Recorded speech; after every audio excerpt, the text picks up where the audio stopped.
Tuesday នេះបងប្អូនស្វាគមន៍មកកាន់វីដេអូ vlog ដល់ទៅកំសាន្តទៅកាន់ទឹកធ្លាក់ស្ទឹងពង្រូលនៃខេត្តកោះកុងហើយនេះគឺថាយើងមុននឹងចេញដំណើរទៅគឺថាញ៉ាំអាហារពេលព្រឹកអស់ហើយមុននឹងចេញដំណើរហើយខ្ញុំចេញដំណើរទៅនេះគឺចេញពីចូលចង្វាចេញទៅតែម្ដងហើយទៅជួបជុំគ្នានៅកាល់តិចខាងអូដាំអ្នកនរគ្នាហើយចេញពីនេះទៅមានគ្នាខ្ញុំ2នាក់2ម៉ូតូអ្នកនរគ្នាមិន2នាក់4ម៉ូតូអ្នកនរគ្នាថាចាប់ដើមចេញទៅតម្រង់តបានចេញទៅអ្នកនរគ្នាគឺម៉ោង 6:07 ហើយអ្នកនរគ្នាហើយគេថាណាកំសាន្តនេះដែរគឺมันមានគម្រោងទេគឺណាត់គ្នាពេលយប់ដល់គ្នាចេញពេលព្រឹកហ្មងអ្នកនរគ្នាហើយចឹងទៅវាដោយសារតែខ្ញុំអត់បានរៀបចំអីវ៉ាន់ចឹងទៅរៀបចំអីវ៉ាន់តម្រាំទៅហើយវាព្រឹកដែរចឹងយើងញ៉ាំអាហារពេលព្រឹកហើយទៅហើយណាមួយគ្នាយើង2នាក់ទៀតក៏គាត់ទៅក្រៅពីដេកដែរចឹងក៏យើងចាប់ផ្ដើមចេញដំណើរពីភ្នំពេញទៅម៉ោង 7 ហើយម៉ោង 7 យើងដឹងហើយក្នុងភ្នំពេញគឺថាស្ទះចាំមែនតែមានអីគីឡូស៊ីនរឿងចាក់ដាក់តាមផ្លូវតិចហើយអ្នកគ្នា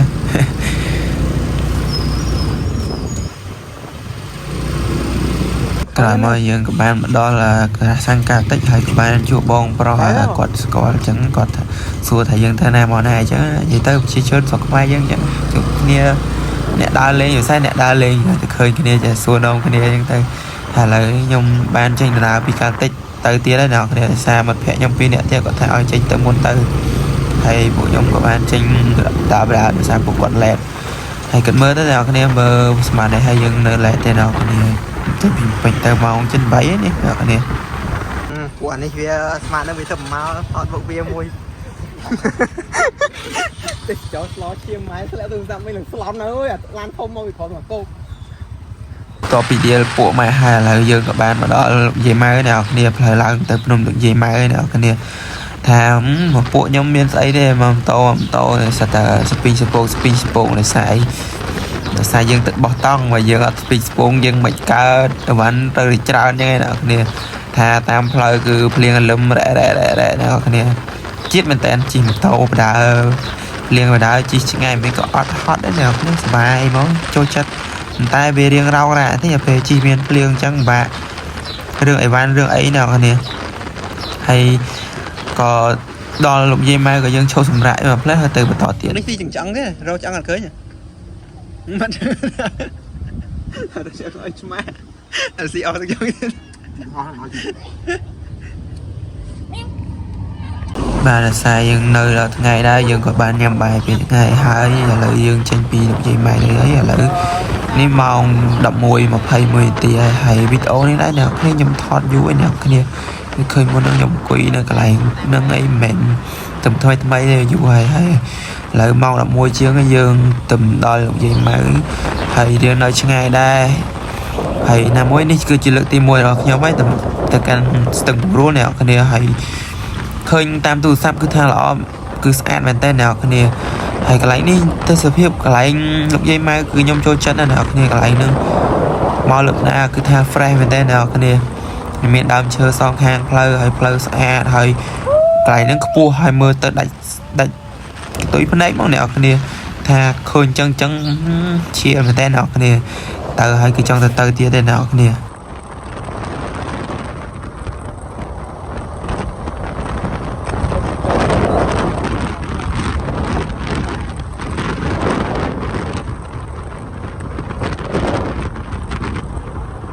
តមកយើងក៏មកដល់កន្លែងទិញអីធ្វើពេញបន្លែធ្វើម្ហូបធ្វើអីអ្នកគ្នាហើយយើងជិតដល់ផ្លូវចូលហើយយើងទិញបន្លែទិញអីហើយអញ្ចឹងណាហើយមានគ្នាយើងគាត់ម៉ូតូអត់ស្រួលអញ្ចឹងធ្វើទុកអញ្ចឹងក៏នៅចាំគាត់មកស្ទុះដែរអ្នកគ្នាមិនដឹងម៉ូតូគាត់កាត់អីទេអ្នកគ្នាមិនហើយជីវើទេតាក់ឲ្យជាងមើលទីទៅថាបន្ទាប់ពីចូលជាហើយគេថាម៉ូតូដេអត់ចេះទេអ្នកគ្នាអញ្ចឹងនៅត្រូវឲ្យគាត់ធ្វើតទៅហើយចឹងទៅធ្វើរៀងយូរណាគ្នាម៉ូតូដូចជាខូចស្អីខ្ញុំភ្លេចបាត់ហើយណាគ្នាហើយយើងក្រុមគ្នាគេងនៅវិហារឥស្លាមនៅចិត្តហ្នឹងអញ្ចឹងណាយើងគេងចាំគេធ្វើម៉ូតូហើយចិត្ត2 ម៉ោងហើយអាងើបឡែតហើយអ្នកគ្នាងើបឡែតហើយឃ្លានម៉ូតូមិត្តភក្តិខូចទៀតហ ហើយចឹងទៅមានតែខ្លះដេកលក់ដេកអីតម្រាំចាំម៉ូតូហើយតិចណាគ្នាខែភ្លៀងខែភាសាដាក់ចុងក្រោយឯណាគ្នាហើយឥឡូវយើងចាប់ដើមចេញដំណើរបន្តទៀតហើយថាម៉ូតូគ្នាយើងហើយអី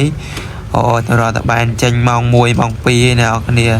ហើយមិនដឹងស្ទឹងពង្រួលនៅណាទេតែកន្លែងយើងឈប់នេះនៅចិត្តផ្លូវចូលឯណាគ្នាហើយផ្លូវចូលទៅវិញគេដាក់ក្នុង Google Maps នៅខាងក្រោយដល់ពេលមកសួរអ៊ំនៅម្ដុំហ្នឹងគាត់ថាអូទៅមុខតិចទៀត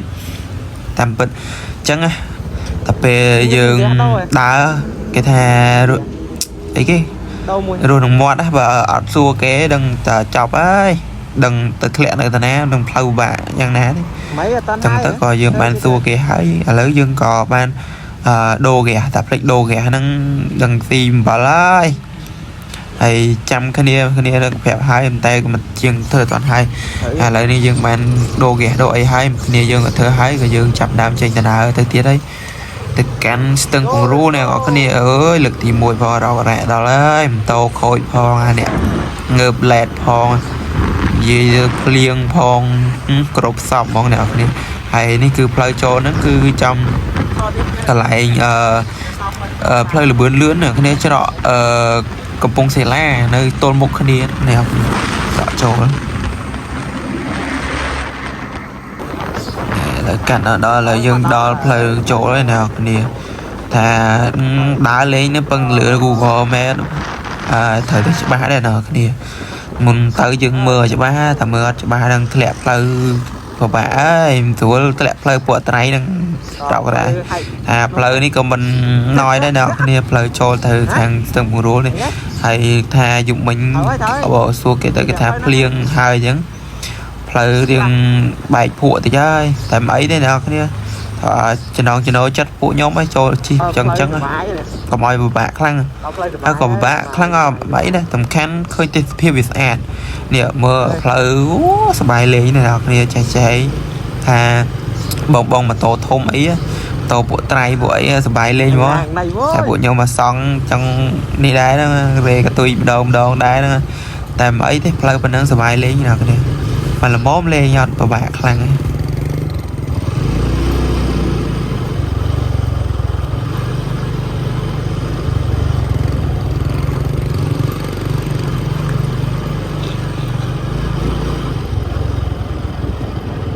សบายណាស់ប្រូដឺសบายទៅគ្នា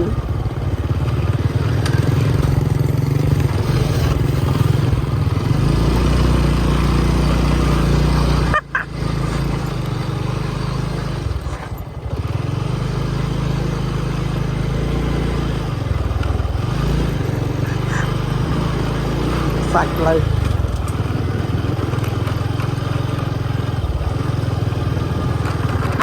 ភ្លេចទិញខ្ជុំមើល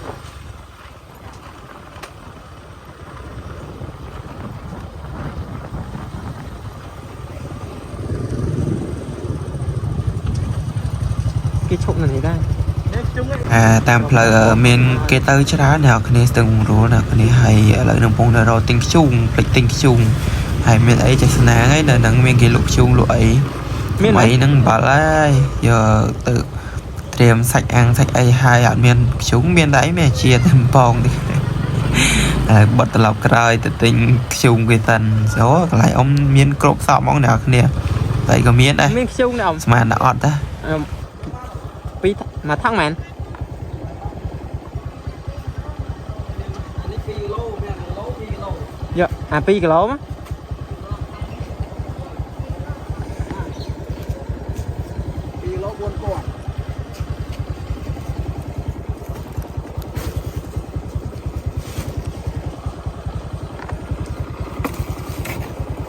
ជួយដាក់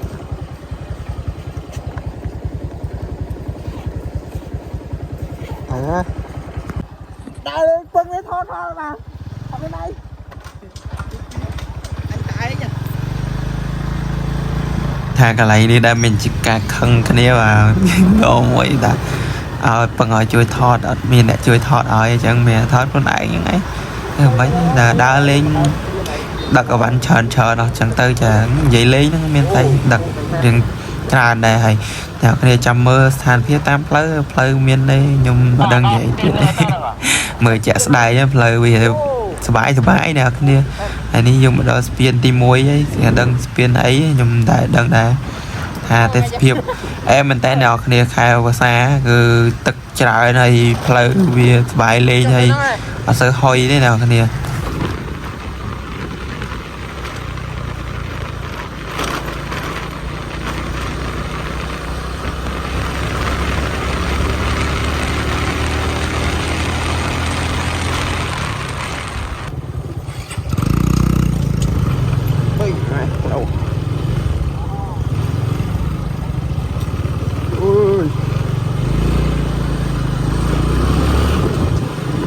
This is free flow มา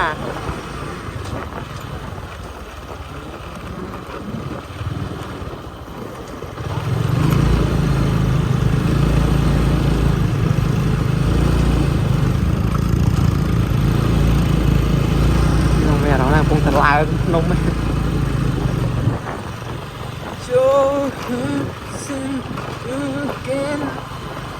ចាំទៅថតដល់ប្លង់នៅកន្លែងទឹកអីគេ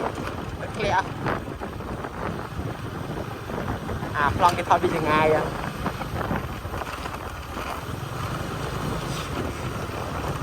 ចាំទៅដល់ទៅឥឡូវដូរជួយឋានភាពផ្លូវគឺថារៀង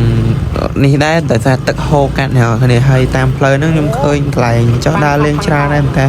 ភាសាមកហ្នឹងរៀងថ្ងៃហើយអញ្ចឹងនាំគ្នាទៅដល់កន្លែងសិនថាម៉ោងហ្នឹងវាចង់3ហើយនៅជើងភ្នំនៅឡើយតែតាមផ្លូវទាំងមើលអ្នកគ្នាផ្លូវអញ្ចឹងដោយសារទឹកវាហូរកាត់ទឹកភ្នំត្រូវដឹងថាវាហូរមករហូតអញ្ចឹងហូរទៅវាចេះតែកាត់ផ្លូវហើយណាមួយផ្លូវគេធ្វើចោលមានគេឈូសឆាយអញ្ចឹងណាហើយនេះផ្លូវស្ថានភាពវាសบายមានអីពិបាកទេអ្នកគ្នាប៉ុណ្ណឹងអត់បានមកបៀកទេបានមកបៀកផ្លូវទៅអីហើយផ្លូវទលេល្អល់ខ្លាំងណាស់អ្នកគ្នា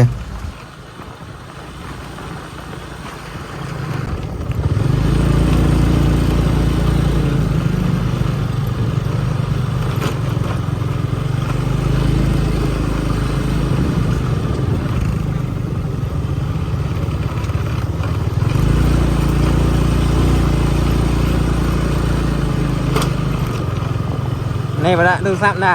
បាទចាប់ទូរស័ព្ទហ្នឹងទាំងជ្រុះប្រហែលដងជួយយូរណាស់ខ្លោបសាច់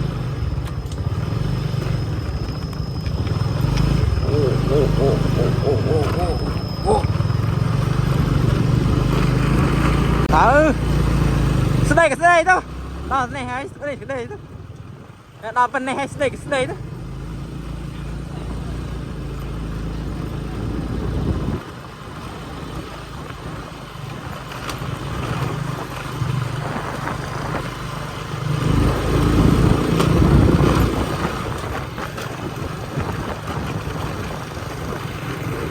ប៉ុណ្ណេះហើយស្រួយទៅ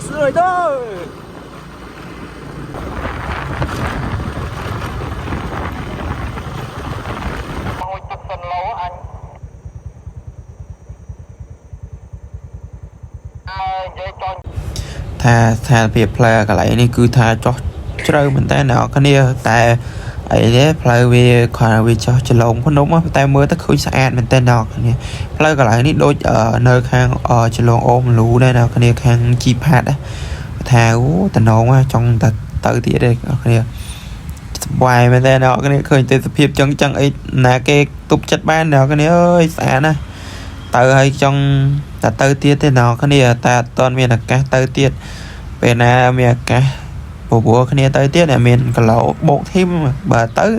ខមមិនខាងក្រោមព្រោះគ្នាទៅបានច្រើនព្រោះកន្លែងហ្នឹងគេរៀងស្ងាត់ដែរមិនយ៉ាត់ល្អល់អត់អីស្ពានរឹងល្អតែថានោះវាល្អ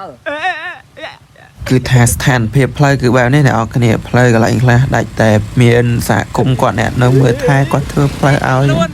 តែផ្លូវហ្នឹងបាទឡានវាជាចោះទៅខាងក្រោមខ្ញុំអត់សូវដឹងដែរតែខ្ញុំទៅនេះទៅម៉ូតូផ្លូវថាសบายញាក់សាច់មកមានទឹកហូរកាត់ផងវាថា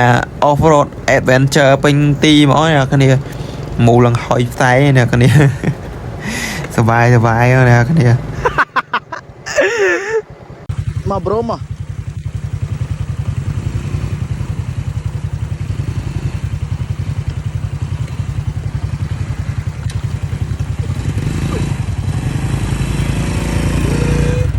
ว้ายเผาดอลลาร์เผาดูเลยตัวนี้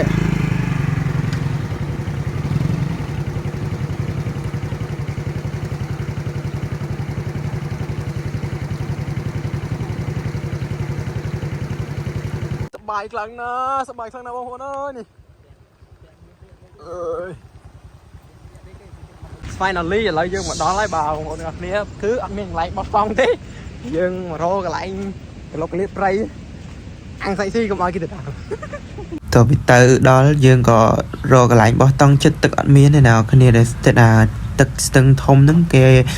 ទៅច្រើនអញ្ចឹងទៅយើងអត់មានកន្លែងក៏យើងមកជម្រះស្មៅព្រៃអីចិត្តហ្នឹងដេកនៅជាប់មាត់អូដែរមានអូទូចមួយតែណោះគេកន្លែងហ្នឹងហើយក៏យើងចាប់ដើម set up តង់ set up អីរៀបចំឲ្យវ៉ាន់ដំបូងគេគឺដបូលតង់ណាគ្នាតាភ្លៀងមកទៀតហ្នឹងចាប់មកដល់គាត់មកដល់ភ្លៀងមេឃភ្លៀងយកបណ្ដោយអូយជឿឲ្យមនុស្សកំពូលទៅចាក់ជុំទៅដល់ណាភ្លៀងតំណឹងហ្មងនិយាយលេយូរម្ដងដែរតែតង់ចង់អីដបូលតង់អីហើយសិនព្រោះអីតាភ្លៀងមកទៀតនឹងដឹងទៅធ្វើស្អីមុនទេគោមកធម្មតាជិះម៉ូតូឆ្ងាយហាវណាគ្នាហាវអញ្ចឹងអាដឹងដេកដឹងអីតុកមកកន្លែងសិនសំខាន់គឺទៅអីហូបអញ្ចឹងពេលឡើងបោតង់ឡើងអីហើយក៏ចាប់ដើមតឡើងតង់ម្ដងតឡើងតង់ហ្នឹងដើម្បីដាក់អីវ៉ាន់ជៀសវាងថាភ្លៀងខ្លាំងមកខ្យល់វាផ្សាយវាអីចូលក្នុងតង់អត់អីទេតែបើណាតបោតង់នេះណាគ្នាតើវាផ្សាយមកចូលដែរហ្នឹងគាត់វាបានបាំងកាត់បាន 50% ដែរណាគ្នាថាតង់ខ្ញុំ2ជាន់អីទេណាគ្នាភ្លៀងមិនភ្លៀងទៅអត់ខ្វល់ទេតែមានអីតែផ្លត់ស្នេហ៍ដងការដេកក្នុងទឹកម្ដងការដែរហ្នឹងតង់ហ្នឹងមិនមែនទៅការពី 100% ស្អីទេវាបានតែ 90% អីហ្នឹងវាជ្រាបខ្លះតែតិចខ្លាំងនោះវាទៅជ្រាបតាមអាកស៊ូតង់ហ្នឹងណាគ្នាតទៅរៀបតង់ឲ្យហើយគឺថាខែវមួយគុយហូបគុយអីហើយអ្នកគ្នារៀបតង់រៀបអីដល់នាំគ្នាបកាត់ភ្លើងអ្នកបកាត់ភ្លើងអ្នករៀបតង់អ្នករអស់អីមិចភ្លៀងនំហ្នឹងទិញពីយាយនៅកន្លែងក្រាស់សាំងនៅស្អីគេនៅភីច្រឡំនៅនេះនៅពេជ្រនិលហើយថាខ្ញុំមកតង់2នាក់ហើយពួកខ្ញុំមកតង់ម្នាក់ខ្ញុំមានតង់3អញ្ចឹងគ្នាគេដេក2នាក់ទៅគាត់ថាតិចហើយថារៀបចំអីអាំងសាច់ហើយកន្លែងខ្ញុំបោះហ្នឹងគឺនៅជាប់មាត់អូហើយស្រួលមែនតើដល់គ្នានេះទៅយកទឹកអីទឹកនៅហ្នឹងតែជាក់ដូចទឹកកកហ្មងណាគ្នាអើយខៀបភ្លៀកខែភ្លៀងអញ្ចឹងផងអានិយាយថាជាតិមែនតើនៅហើយនៅពងចាប់ដើមលៀងកកលៀងអីដាក់ដាំបាយហើយព្រោះហេវមែនតើដែរណាគ្នាពីសួរថាមួយជីវិតមានបានដងស្ដាប់ទឹកតែទឹកហ្នឹងក៏មានអារម្មណ៍ថាស្រស់ស្រាយដែរណាគ្នាអើយសួរថាមួយជីវិតមានបានដងអ្នកគ្នាអើយនេះបោះតង់អីចឹងអាហារនៅផ្ទះខ្ជិលចុយម៉ែមួយមកប្រៃចឹងចេះធ្វើចេះអីហើយនេះមែនកំប៉ុងហ្គាសមួយឆ្នាំងបាយមួយទៅស្អីក៏ហូបហើយលើចាប់ដើមតាមបាយហែវមួយដឹងស្អីទេហើយមួយខ្លួនស្ទឹកអស់ហើយទៅទឹកភ្លៀងចិត្តដល់បោះចិត្តដល់ណាអ្នកគ្នា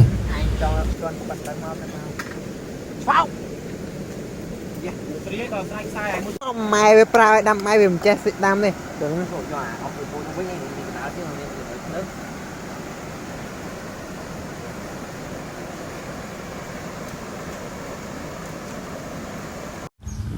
មួយនិយាយថានៅផ្ទះម៉ែប្រើខ្ជិលស្អីក៏ធ្វើមិនកើតស្អីក៏ធ្វើមិនកើតដែរដល់ពេលមកប្រៃអញ្ចឹងស្អីក៏ចេះចេះពេកនេះណោះគ្នាខ្ញុំគ្នាយកថ្មភ្នំហ្នឹងយកមកធ្វើកំណល់ដាក់កាត់ភ្លើងហើយពេលធ្វើម្ហូបហ្នឹងណោះគ្នាធ្វើម្ហូបហើយដាក់អាំងសាច់ដាក់អីណាចាំមើលទៅមុខទៀតវាញឹមមិននិយាយថាមួយថាអូចេះគ្រប់សពណាចេះខ្លាំងណាចេះវាចេះជ្រុលពេលយកថ្មភ្នំហ្នឹងយកមកដាក់ត្រអា ភ្លើងហ្នឹងអ្នកគ្នាទៅពេលវាក្តៅវាមិនអ្នកគ្នាដឹងហើយចាំមើលតិចទៀតដឹងហើយថាពេលត្រាក់ថ្មហ្នឹងវាត្រូវក្តៅវាមិននេះអ្នកគ្នាគឺថាផ្ទុះរត់ជន់ជើងគ្នាបាទទៀតថ្មពេញហ្នឹងហើយសាច់ក៏អត់បានហូបដែរថាប្រាប់អត់ស្ដាប់ទេថ្មខានស៊ីអស់គ្នាសบายហ៎មិញលើប៉ាវបាយចុយម៉ែកុមារនេះរងនេះមកដុំប៉ុណ្ណាទៅនោះម៉ែតិចអើយនេះទូមិនទូផ្លោកហើយទូទៀតនេះតបពីផ្ទុះមកហើយមួយថាអន់ចង់ឯគ្នាហើយទៅពេលមេឃវាភ្លៀងរហូតទៅប្រកាត់ភ្លើងវាអត់មានងើកភ្លើងឯគ្នាចឹងទៅដាំបាយឆ្អិនក៏នៅចាំងើកភ្លើងអីដាក់អាំងសាច់ហ្នឹងអាំងអត់ឆ្អិនទេអ្នកគ្នាហើយព្រោះភ្លៀងហើយយើងពិបាកប្រកាត់ភ្លើងទេអ្នកគ្នាពេលដាក់ថ្មវាផ្ទុះថ្មអញ្ចឹងនៅពេលដាក់តដីវាដីនៅសើមអញ្ចឹងទៅពិបាកប្រកាត់ភ្លើងហើយយើងចាប់ដើមអ្នកធ្វើសាច់អ្នកដាំទឹកអ្នកធ្វើមហូបទៅអ្នកដាំបាយទៅខ្ញុំនេះអត់លងាទេអ្នកគ្នាអាវសើមពេលយើងដោះចេញបន្ទាប់ពីផ្ទុះហើយបាទក្លៀនណាស់វើយក្លៀនណាស់វើយក្លៀនមែនតើណាបីក៏មានលេងអីទីតុបពោះហើយមុនទឹកហើយបានស៊ីសាច់ម្ដុំនេះទៅមិញត្រូវបានស៊ីហ្នឹងទុំបឹងលូកអីហ្នឹងលូករត់ស៊ីលោកអត់ចាំករណីចឹងហើយមើលសាច់កាមមួយនិយាយអត់ស្ដាប់ទេតែយ៉ាត់ថ្មផ្ទុះអត់ជឿទេញ៉ាំអីផ្ទុះរបស់គេមែនរត់ចែកជើងគ្នាសោចអើយតែនឹកឃើញលើកណាសោចលើកហ្នឹងអ្នកគ្នាយូរមែនតែនឹកឃើញសោចមកវាមិនដែរណាយកថ្មភ្នំមកដាក់ក្រាលកំរាលងើកភ្លើងក្តៅចង់ឆេះណាក្តៅចង់ណាផ្ទុះហើយឥឡូវគេចេញបច្ចេកទេសថ្មីណាគ្នាគេយកអីគេកាយដីហើយកាយដីមិនភ្លៀងទៀតខ្ញុំចេះរនឹកមកគ្នាខ្ញុំនេះបកាយមួយហើយចុងក្រោយមានបានស៊ីស្អីចាំមើលទៅមុខទៀតមិនចុងក្រោយបានសាច់ហ្នឹងទៅជៀនទេអ្នកគ្នាចង់ដឹងមិនអត់ចង់ដឹងមិនមើលអ្នកគ្នាបាទគណៈពេលនេះទូសាក់ចូលទឹកឲ្យដាក់ចានមកម្នាក់មួយអត់ដាក់ទេស៊ីកែវសំមុខមើលបាក់អញបាញ់ធម្មតាយើងអ្នកដាំបាយយើងស៊ីបាយហើយបាច់ខាងនេះយកអ្នកដុំនេះគេស៊ីរបៀបផាឆានមកលេបហ្មងបាច់ចាំអត់និយាយច្រើននេះអត់ចាំបាច់ហត់នេះកំងសាច់គូចា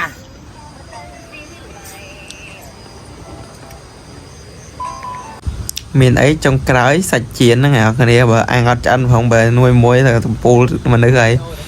ប្រកាត់ភ្លើងក្នុងអីគេក្នុងទឹកគេមកក្រោយរូបភាពទាំងអស់ហ្នឹងមិនមែនធម្មតាទេញ៉ែអញភ្លើង2 3នេះអូធម្មតាទេឥឡូវហ្នឹងកាប់ដីមកដើររកអ៊ីនធឺណិតតាមព្រៃវិញបានតិចក៏អត់អត់ព្រៃសាក់ថ្មដើម្បីសាក់ថ្មជីវិតមកសាក់ថ្មតែដើររកអ៊ីនធឺណិតមករកទៅតបពីញ៉ាំបាយហើយដូចនៅឃ្លានអ្នកគ្នាក៏នាំគ្នាដាក់មីមកតង់ទៀតអ្នកគ្នាអង្គុយនិយាយគ្នាលេងយប់ឡើងហ្នឹងណាជុំគ្នាយូរជុំគ្នាម្ដងងាយបានជុំទេនាំគ្នាញ៉ាំអីនេះនោះទៅដែលមុនហ្នឹងដើររកអ៊ីនធឺណិតមកជុំដើរមើលគេយប់ឡើងគេមានអីចឹងណាហើយតមកអង្គុយញ៉ាំអីហើយនៅរៀងជប់ជ្រៅអង្គុយនិយាយគ្នាលេងភាសាគ្នាលេងចឹងណាចូលក្នុងតង់ហើយរៀបដេកតង់ខាងស្អីជាមកអីជាខុសព្រោះបែបនេះលក្ខណៈថាផ្ទះមានអត់ចេះដេកខំ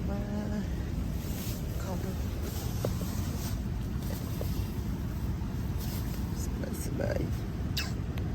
ដែរថាយំមិញគេថាតិចមែនទេណាក្រោកមកគឺទ្រាំអត់បានទេគឺរអីបកាត់ភ្លើងតឆេះគ្នាបកាត់ហើយវាឆេះអូយើងដាក់យប់មិញយើងទុកនៅនេះនៅក្រោមតង់វាស្ងួតខ្លះទៅចាក់សាំងដាក់យកឲ្យថានេះ ទេសភាពពេលព្រឹកគឺថា fresh មែនទេអ្នកគ្នាអូយចង់ទៅទៀតឯអ្នកគ្នាមានឱកាសពេលណាខ្ញុំនឹងទៅទៀតម្ដងទៀតហើយណាត់គ្នាឲ្យត្រូវគ្នាម្ដងទៀតអីហើយស្ទឹងបង្រួលនេះអ្នកគ្នាគូថាសំឡេងមានលឺខ្លាំងមែនទេអ្នកគ្នា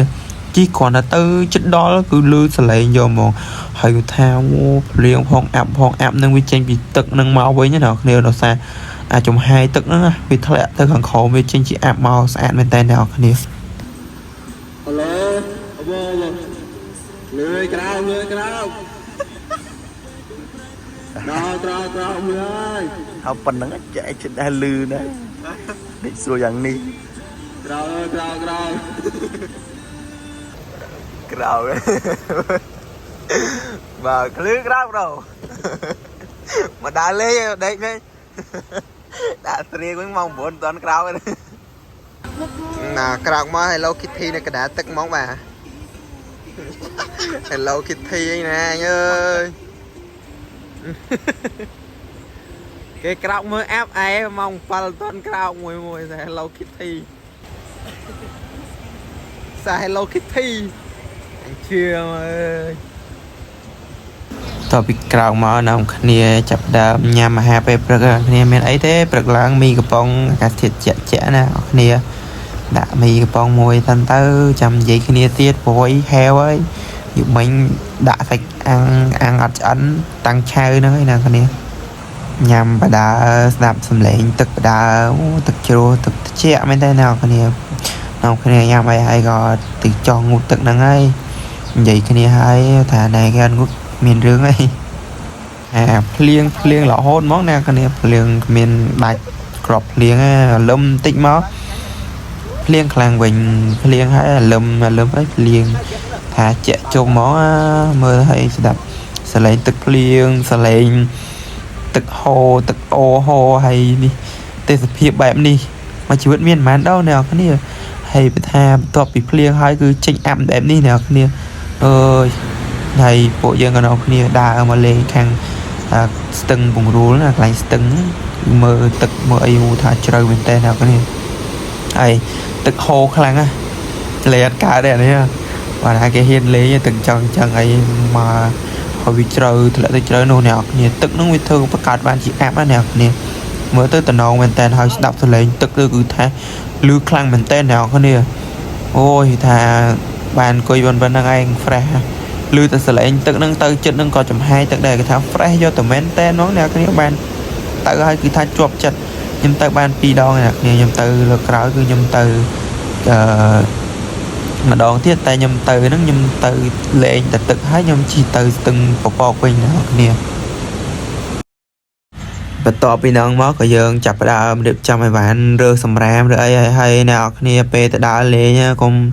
ឲ្យសោះចោលសម្រាមនឹងពួកអីយើងទៅកន្លែងដែលស្អាតយើងចង់បានកន្លែងឲ្យស្អាតយើងអ្នកក្រោយទៅក៏គាត់ចង់បានកន្លែងស្អាតដែរអញ្ចឹងយើងទៅយើងជួយគ្នាសម្អាតហើយយើងម្នាក់ទៅចេះជួយសម្អាតម្នាក់ទៅចេះជួយសម្អាតកន្លែងហ្នឹងនឹងនៅជាស្អាតចំណិចសម្រាប់អ្នកក្រោយទៀតសម្រាប់យើងទៅថ្ងៃក្រោយទៀតក៏នៅតែស្អាតតែបើមួយទៅចោលគឺថាកន្លែងហ្នឹងអត់ស្អាតទេអ្នកគ្នាស្អាតបានតែម្ដងហ្នឹងហើយយើងព្យាយាមបោះសម្រាមទៅគឺធ្វើឲ្យកន្លែងហ្នឹងគឺខកឲ្យលែងជាកន្លែងស្អាតទៀតហើយខ្ញុំហ្នឹងក៏បានអ៊ំសហគមន៍គាត់មកថាឲ្យជួយរើសសម្រាមផងតែមកដល់ពួកខ្ញុំរើសឲ្យស្អាតឲ្យហើយក៏ជូនលុយគាត់តិចតួចទៅព្រោះគាត់ដើរប្រមូលយកសម្រាមហ្នឹងទៅក្រោមឲ្យយើងពូហើយអ្នកគ្នាគាត់មកយកទៅមិននេះណាហើយយើងរើសឲ្យហើយក៏ជូនគាត់តិចតួចទៅធម្មតាទេបងគាត់នៅយាមកន្លែងហ្នឹងហើយយើងប៉ះយើងអ្នកស្អាតយើងរើសចុះអ្នកផ្សេងអត់រើសមិនគាត់អ្នករើសអញ្ចឹងបានទេសភាពស្អាតបែបនេះក៏មកក៏ដោយសារគាត់ដែរអញ្ចឹងកុំចិត្តអាក្រក់ឲ្យទៅ 10000 20000 អីទៅហើយឥឡូវពួកយើងក៏ចាប់ដើមរៀបចំចេញទៅវិញដោយសារបានរាំងភ្លៀងតែក៏ពិតទៅចង់ចេញយូរដែរតែនៅភ្លៀងហើយបន្ទាប់ពីហ្នឹងមកក៏យើងចាប់ដើមចេញដំណើរដែរក៏ថាស្នាងមែនតែដល់ពេលរៀបហ្នឹងគឺអត់មានភ្លៀងទេអ្នកនរគ្នាហើយចេញទៅហ្នឹងគឺយើងចេញទៅអាកន្លែងតែមើលទៅឃើញទេសភាពទឹកធ្លាក់ខ្ពស់ហ្នឹងអ្នកនរគ្នាគ្រាន់តែមកដល់ភ្លាមអ្នកនរគ្នាអើយនេះទេសភាពឃើញហើយឡើងវ៉ាវមកអ្នកនរគ្នាអូហើយស្ដាប់សលេងទឹកអ្នកនរគ្នាលឺខ្លាំងមែនតើនៅខាងក្រៅលឺខ្លាំងជាងហ្នឹងទៀតហើយ ពួកខ្ញុំក៏ចាប់ផ្ដើមចុះទៅវិញតាមផ្លូវនេះអ្នកគ្នាសួរពូដែលគាត់ដើរឡើងមកតាមខាងស្រែអំបិលអ្នកគ្នាខាងស្រុកស្រែអំបិលហើយខ្ញុំនេះមកតាមកំពង់សាឡាហើយចុះទៅវិញតាមស្រែអំបិលហើយកន្លែងប្លុកនេះគឺថាស្អាតមែនតើថតញាក់សាច់មកអ្នកគ្នាខ្ញុំស្រឡាញ់ប្លុកនេះជាងគេអ្នកគ្នាតែរៀងបាំងដើមឈើបន្តិចថាធ្វើសំដែងពីវីដេអូហ្នឹងសំដែងជីម៉ូតូជីអីឯណាកប់សេរីនិ